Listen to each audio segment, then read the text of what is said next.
ನಮ್ಮನೆ ಯುವರಾಣಿ ಹೇ ನಮ್ಮನೆ ಯುವರಾಣಿ. ಬೇರೆ ಏನು ಬರೆಯೋದು? ಅಯ್ಯೋ, ಈ ಲೆಟರ್ ಸವಾಸನೆ ಬೇಡಪ್ಪ. ಅವ್ರಿಗೆ ಗಿಫ್ಟ್ ಕೊಡ್ಬೇಕಾದ್ರೆ ಪ್ರೀತಿಯಿಂದ ಒಂದು ಮಾತು ಹೇಳ್ಕೊಟ್ಬಿಡ್ತೀನಿ ಅಷ್ಟೇ.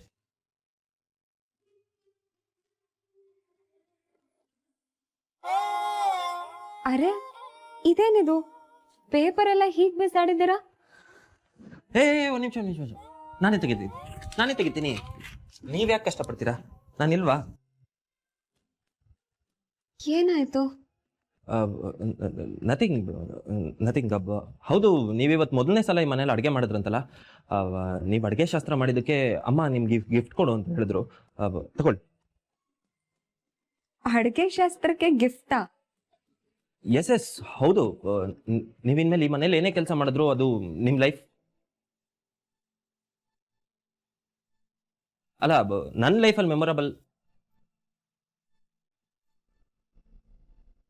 ನಮ್ಮ ಲೈಫಲ್ಲಿ ಮೆಮೊರಬಲ್ ಆಗಿರಬೇಕು ಅಂತ ಈ ಗಿಫ್ಟ್ ತಂದಿದ್ದೀನಿ. ನಾನೊಂದು ಕಾಲ್ ಮಾಡಬೇಕು, ನಾನು ಇನ್ನು ಬರ್ತೀನಿ. ತಗೊಳ್ಳಿ.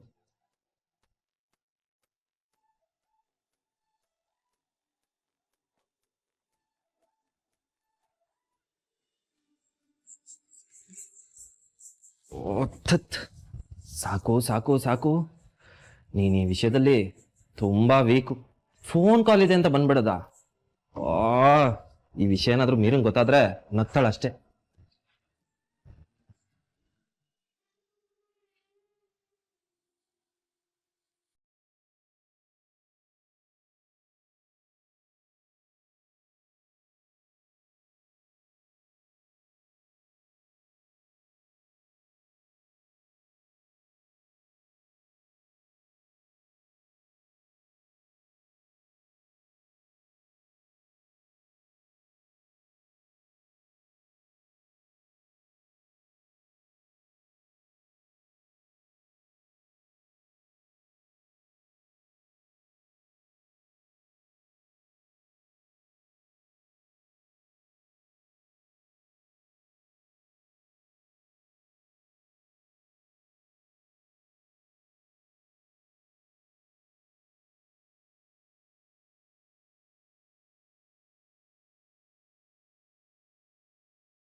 ಅಹಲ್ಯ ಅಮ್ಮ ಪ್ರೀತಿಯಿಂದ ನಿನ್ನ ತಂಗಿ ಅಂತ ಕರೀತಾರೆ. ನಿನಗೆ ಯಾಕೆ ಅವ್ರ ಮೇಲೆ ಇಷ್ಟೊಂದು ದ್ವೇಷ? ಯಾಕೆ ನೀನ್ ಅವ್ರು ಮಾಡೋ ಕೆಲ್ಸಗಳಿಗೆಲ್ಲ ಅಡ್ಡಿ ಆಗ್ತಿದ್ಯಾ? ನೀನ್ ಮಾಡಿದ್ ಎಂತ ದೊಡ್ಡ ತಪ್ಪು ಗೊತ್ತಾ? ಇದರಿಂದ ಎಷ್ಟು ಜನರ ಮನ್ಸಿಗೆ ನೋವಾಗಿರುತ್ತೆ ಗೊತ್ತೇನೆ? ಸಾಕೆತ್ಗೆ ನಿನ್ ಮೇಲೆ ಪ್ರೀತಿ ಇದೆ ಅಂದ ಮಾತ್ರಕ್ಕೆ ಗಂಡ ಹೆಂಡತಿ ಮಧ್ಯೆ ನಡೆಯೋ ವಿಷಯಗಳಿಗೆ ನೀನ್ ಮೂಗ್ ತೂರಿಸ್ಬೇಕಂತಲ್ಲ. ಅನಿಕೇತ್ ಬೇಜಾರು ಮಾಡ್ಕೊಂಡಿದ್ದಾನೆ. ಲಕ್ಷ್ಮಿಯವರು, ನಮ್ರತ, ಯಜಮಾನ್ರು ಎಲ್ಲರೂ ಬೇಜಾರು ಮಾಡ್ಕೊಂಡಿದ್ದಾರೆ. ಮೀರಾ ನೀನು ತಪ್ಪು ಮಾಡ್ತಾ ಇದೀಯಾ, ದೊಡ್ಡ ತಪ್ಪು ಮಾಡ್ತಾ ಇದೀಯಾ. ಇಲ್ಲ ಅಮ್ಮ, ಆ ಕ್ಷಣಕ್ಕೆ ನಾನ್ ಮಾಡಿದ್ದೆ ಸರಿ ಇದೆ. ಏನ್ ಸರಿಯಾಗಿದೆ? ಪ್ರೀತಿಯಿಂದ ಸಮಾಧಾನವಾಗಿ ಇಷ್ಟು ಬುದ್ಧಿ ಹೇಳಿದ್ರು ನಿಂದೇ ಸರಿ ಅಂತ ವಾದಿಸ್ತಾ ಇದೆಯಲ್ಲ. ನೀ ನನಗೆ ಎಷ್ಟು ಸರಿ ಹೇಳಿದ್ರು ಅಷ್ಟೇ. ನಿನಗೆ ಈ ಮನೆಯವ್ರ ಮೇಲೆ ಎಷ್ಟು ಪ್ರೀತಿ ವಿಶ್ವಾಸ ಕಾಳಜಿ ಇದೆಯೋ ಅಷ್ಟೇ ಪ್ರೀತಿ ವಿಶ್ವಾಸ ಕಾಳಜಿ ನನಗೂ ಇದೆ. ನನ್ಗೆ ಅಹಲ್ಯ ಅಕ್ಕನ ಮೇಲೆ ಡೌಟ್ ಬಂತು, ಅದಕ್ಕೆ ಹಾಗೆ ಮಾಡಿದೆ. ಡೌಟು ಎಲ್ಲದಕ್ಕೂ ಡೌಟು. ಮನೆಗ್ ಬಂದ್ ಸೊಸೆ ಮೊದಲನೇ ದಿನಾನೇ ಗಂಡನ್ಗೆ ತಿನ್ನೋ ಅನ್ನದಲ್ಲಿ ವಿಷ ಹಾಕ್ತಾಳೆ ಅಂತ ನೀನ್ ಅನುಮಾನ ಪಟ್ಟಿದೀಯ ಅಂತ ಎಲ್ರಿಗೂ ಗೊತ್ತಾದ್ರೆ ಎಲ್ರ ಕಣ್ಣಿಗೆ ನೀನ್ ಎಷ್ಟು ಕೇವಲವಾಗ್ತೀಯ ಅಂತ ಕಲ್ಪನೆ ಏನಾದ್ರೂ ಇದೆಯಾ? ಅಹಲ್ಯ ಅಮ್ಮನ ಬಗ್ಗೆ ಇಷ್ಟೊಂದು ಕೀಳಾಗಿ ಯೋಚಿಸಕ್ ಹೇಗೆ ಸಾಧ್ಯ? ಪಾಪ, ಇರುವೆಗೂ ಕೂಡ ತೊಂದರೆ ಮಾಡದೇ ಇರುವಂತ ಮುಗ್ಧ ಮನಸ್ಸಿನ ಹುಡುಗಿ ಅವಳು. ಅಷ್ಟೊಂದು ಪ್ರೀತಿಸೋ ಗಂಡನ್ಗೆ ತಿನ್ನೋ ಅಂದಲ್ಲಿ ವಿಷ ಹಾಕ್ತಾಳ? ಅಪ್ಪ ದೇವ್ರೆ, ಇವಳಿಗೆ ಯಾವ ತರ ಬುದ್ಧಿ ಹೇಳಿ ಏನ್ ಮಾಡ್ಲಿ? ಇವಳು ಪಡೋ ಅನುಮಾನದಿಂದ ಇಷ್ಟು ವರ್ಷ ಕಾಪಾಡ್ಕೊಂಡು ಬಂದಿದ್ದ ಗೌರವ ಎಲ್ಲ ಮಣ್ಣು ಪಾಲಾಗ್ಬಿಡುತ್ತೆ. ನೋಡ್ ಮೀರಾ, ಮದ್ವೆಗ್ ಮುಂಚೆ ಅಹಲ್ಯ ಅಮ್ಮಂಗೆ ಇನ್ನೊಂದ್ ಮದ್ವೆ ಆಗಿತ್ತು ಅಂತ ಹೇಳ್ದೆ. ಆ ಮಾತು ಸತ್ಯವಾಗಿತ್ತು. ನಾವೆಲ್ಲ ನಿನಗ್ ಬೆಂಬಲ ಕೊಟ್ವಿ.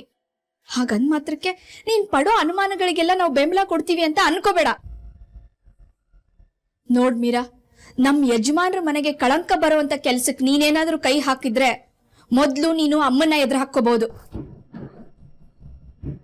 ಬಿಟ್ಟು ಬಿಡು ಈ ಅನುಮಾನ ಸಂಶಯನ. ನಾನು ಏನಮ್ಮ ಮಾಡ್ಲಿ? ಅನುಮಾನ ಬರೋ ಹಾಗೆ ಅವ್ರು ನಡ್ಕೋತಿದ್ದಾರೆ. ಇದ್ರಲ್ಲಿ ನಂದು ಏನಮ್ಮ ತಪ್ಪಿದೆ?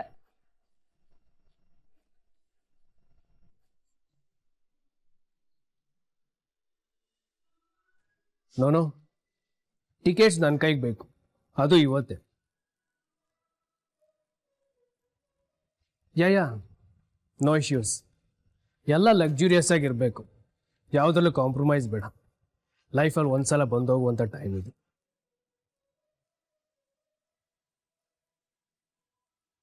Thank you so much. ಎಲ್ಲ ಪರ್ಫೆಕ್ಟ್ ಆಗಿದೆ. ಏನೋ ಏನು ಪರ್ಫೆಕ್ಟ್ ಆಗಿದೆ? ನೀನು ಕೇಳಿದ ತಕ್ಷಣ ಎಲ್ಲ ಹೇಳ್ಬಿಡ್ಬೇಕಾ? ಸರ್ಪ್ರೈಸ್. ಅದಕ್ಕೆ ಅಲ್ಲೋ.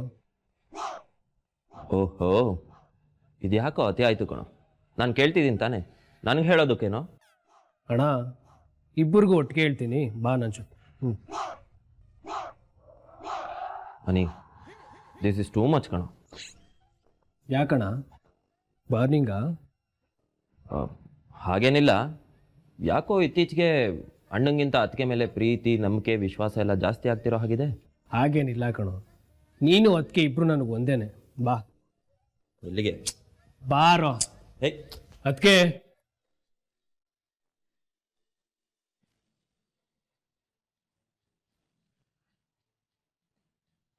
ಅಮ್ಮ, ನನ್ ಮಾತನ್ ಸ್ವಲ್ಪ ನಂಬಮ್ಮ. ನಿನ್ ಮಗಳ ಮಾತ್ ಮೇಲೆ ನಿನ್ಗೆ ನಂಬಿಕೆ ಇಲ್ವಾ? ನಾನ್ ನಿನ್ ಮಗಳಮ್ಮ. ನಾನ್ ಸಾಕೇತ್ ಮತ್ತೆ ಅನಿಕೇತ್ಗೆ ಕೆಟ್ಟದ್ ಬಯಸ್ತೀನ? ಸ್ವಲ್ಪ ಯೋಚನೆ ಮಾಡು. ನಾನು ಇಷ್ಟೊಂದು ಅತಿಯಾಗಿ ಆಡ್ತಿದ್ದೀನಿ ಅಂದ್ರೆ ಅದ್ರ ಹಿಂದೆ ಏನೋ ರೀಸನ್ ಇರ್ಬೇಕಲ್ವಾ? ಇದೆ ಇದೆ, ಅದು ನಿನ್ ಹುಚ್ಚು ಕಲ್ಪನೆಗಳು, ನಿನ್ ಹುಚ್ಚು ಭ್ರಮೆಗಳು. ಅಲ್ಲ, ಅದೆಲ್ಲ ಅಹಲ್ಯ ಅಕ್ಕ ಆಡ್ತಿರೋ ರೀತಿ ಅಮ್ಮ. ಈ ಮನೆ ಊಹಿಸೋಕೆ ಆಗಲ್ಲ ಅಂತ ಸೊಸೆ ನಾನು ಅಂತ ಹೇಳ್ತಾರೆ. ಅದ್ರ ಅರ್ಥ ಏನು? ನೀವೆಲ್ಲ ಹುಡುಕಿದ್ರು ನನ್ನಂತ ಸೊಸೆ ಈ ಮನೆಗೆ ಸಿಕ್ತಿರ್ಲಿಲ್ಲ ಅಂತೆಲ್ಲ ಹೇಳ್ತಾರೆ. ಅದ್ರ ಅರ್ಥ ಏನಮ್ಮ? ಹ, ಈ ಮನೆ ನಾನ್ ಸೊಸೆ ಆಗೋದನ್ನ ಕಾಯ್ತಿತ್ತು, ಅದಕ್ಕೆ ನಾನು ಈ ಮನೆಗೆ ಸೊಸೆಯಾಗಿ ಬಂದಿದ್ದೀನಿ ಅಂತ ಹೇಳ್ತಾರೆ.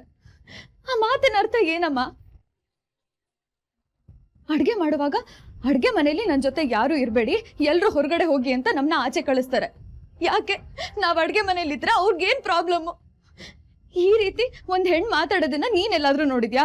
ಹ, ಮನೇಲಿರೋ ಚಿಕ್ಕಪ್ಪನ ಜೊತೆ ಮಾತಾಡೋದಕ್ಕೆ ಫೋನಲ್ಲಿ ಮಾತಾಡ್ತಾರೆ.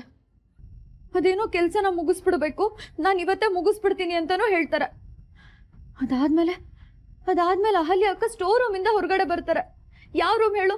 ನಾವ್ ಇಲ್ಲಿ ಪಾಷಾಣ, ಮಸ್ಕಿಟೋ ಕಿಲ್ಲರು, ಫಿಲೋ ಇಲ್ಲು, ಹೀಗೆ ಈ ಪಾಯ್ಸನಸ್ ಥಿಂಗ್ಸ್ ಎಲ್ಲ ಇಡ್ತೀವಲ್ಲ, ಆ ರೂಮಿಗೆ ಹೋಗ್ತಾರೆ. ಅದರಿಂದ ಆಚೆ ಬಂದು ವಾಶ್ ಬೇಸಿನಲ್ಲಿ ಅವ್ರ ಕೈನ ಚೆನ್ನಾಗಿ ಉಜ್ಜಿ ತೊಳ್ಕೊತಾರೆ. ಯಾಕೆ? ಅವ್ರ ಕೈಯಲ್ಲಿ ವಾಸನೆ ಇದೆಯೋ ಇಲ್ವೋ ಅಂತ ಆ ವಾಸನೆನ ನೋಡ್ತಾರೆ. ಅದಾದ್ಮೇಲೆ ಡೈರೆಕ್ಟ್ ಆಗಿ ಮತ್ತೆ ಅಡ್ಗೆ ಮನೆಗೆ ಹೋಗ್ತಾರೆ. ಸ್ಟೋರ್ ರೂಮ್ಗೆ ಯಾಕೆ ಹೋಗಿದ್ರು? ಸ್ಟೋರ್ ರೂಮಲ್ಲಿ ಅವ್ರಿಗೆ ಏನ್ ಕೆಲಸ ಇತ್ತು ಅಂತ ಸ್ಟೋರ್ ರೂಮ್ಗೆ ಹೋದ್ರೆ ಅಲ್ಲಿಗೆ ಬಂದ ಸುಂದ್ರಣ್ಣ ಹೇಳ್ತಾರೆ ಇಲ್ಲಿ ಪಾಷಾಣ ಕಾಣಿಸ್ತಿಲ್ಲ ಅಂತ.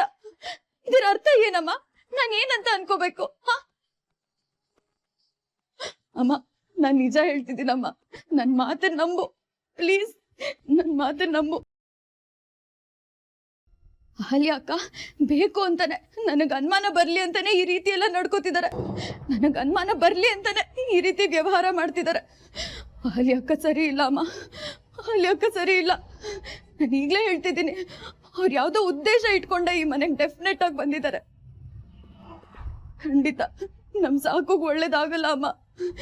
ಇದರಿಂದ ನಮ್ ಸಾಕು ಜೀವನಕ್ಕೆ ಅಪಾಯ ಆಗ್ತಿರುತ್ತೆ, ನೋಡ್ತಿರು.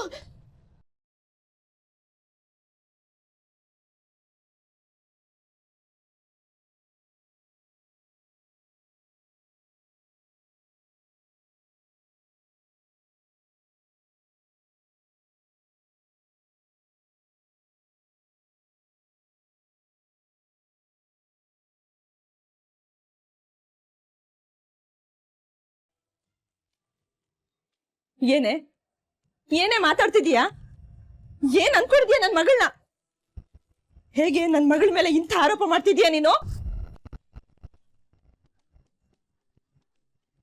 ಅಮ್ಮ, ಸಮಾಧಾನ ಮಾಡ್ಕೋ. ಯಾಕೆ ಇಷ್ಟ ಆವೇಶ ಪಡ್ತಿದ್ಯಾ?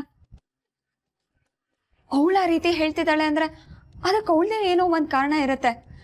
ನೀನ್ ಯಾಕೆ ಕೋಪ ಮಾಡ್ಕೋತಿದ್ಯಾ? ಏನ್ ಕೋಪ ಮಾಡ್ಕೋಬಾರ್ದು? ಈ ಮಾತನ್ನ ಯಾರಾದ್ರೂ ಕೇಳಿದ್ರೆ ಏನೇ ಗತಿ? ನಿನ್ ಮೇಲೆ ಇಲ್ಲ ಸಲ್ಲದ ಆರೋಪ ಮಾಡ್ತಿದ್ದಾಳೆ ಇವಳು.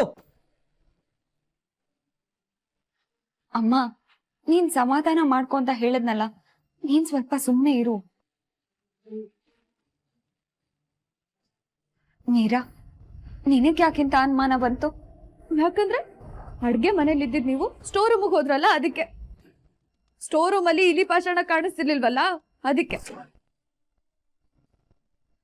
ಅಡ್ಗೆ ಮಾಡುವಾಗ ನಾನು ಒಬ್ಳೆ ಮಾಡ್ತೀನಿ, ನನ್ ಜೊತೆ ಯಾರು ಇರಬಾರ್ದು ಅಂತ ಹೇಳಿದ್ರಲ್ಲ, ಅದಕ್ಕೆ. ಫೋನಲ್ಲಿ ಇವತ್ತೇ ಮುಗಿಸ್ಬಿಡ್ಬೇಕು ಅಂತ ಹೇಳಿದ್ರಲ್ಲ, ಅದಕ್ಕೆ. ಅಲ್ಲ, ಅಡ್ಗೆ ಮಾಡ್ತಿದ್ ನೀವು ಅಲ್ಲಿಗೆ ಯಾಕೆ ಹೋದ್ರಿ? ಯಾಕಂದ್ರೆ ಅಹಲ್ಯ ಅಮ್ಮಂಗ್ ಹೋಗಕ್ ಹೇಳಿದ್ದು ನಾನು, ಅದಕ್ಕೆ.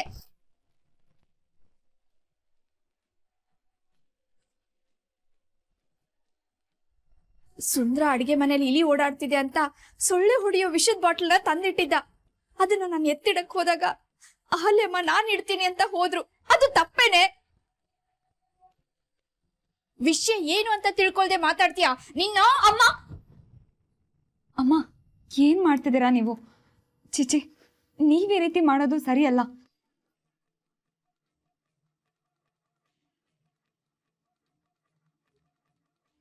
ಇಲ್ಲಮ್ಮ, ಈ ಬುದ್ಧಿಗೇಡಿಗೆ ಎಲ್ಲಾ ರೀತಿಯಿಂದನೂ ಹೇಳಾಯ್ತು.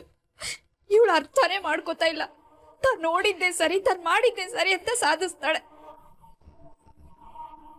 ಇವಳ್ದು ಯಾಕೋ ಅತಿ ಆಗೋಯ್ತು. ನಾವೇನು ಈ ಮನೆಯಲ್ಲಿ ನಮ್ ಸ್ಥಾನ ಏನು ಅನ್ನೋದನ್ನೇ ಮರ್ತು ಹೋಗಿದ್ದಾಳೆ. ಈ ಮನೆಗೆ ಹೆಣ್ದಿಕ್ಕಿಲ್ಲ ಅಂತ ಯಜಮಾನ್ರು ಹೇಳಿದ್ದಕ್ಕೆ ಅವ್ರ ಮಾತಿಗೆ ಬೆಲೆ ಕೊಟ್ಟು ನಾವಿಲ್ಲಿದ್ವಿ. ಇನ್ಮೇಲೆ ಈ ಮನೆಗೆ ಮಹಾಲಕ್ಷ್ಮಿಯಾಗಿ ನೀವು ಬಂದಿದ್ದೀರ. ಈ ಮನೆಗೆ ನಮ್ಮ ಅವಶ್ಯಕತೆ ಇಲ್ಲ. ನಾವಿಲ್ಲಿರ್ಬಾರ್ದು. ನಾವೇನಾದ್ರೂ ಇಲ್ಲಿದ್ರೆ ಈ ಮನೆ ಸಂತೋಷ ನೆಮ್ಮದಿನ ನುಂಗಿ ನೀರು ಕುಡಿದು ಬಿಡ್ತಾಳೆ ಈ ಪಾಪಿ. ನಾವಿವತ್ತೇ ಮನೆ ಬಿಟ್ಟು ಹೋಗ್ತೀವಿ.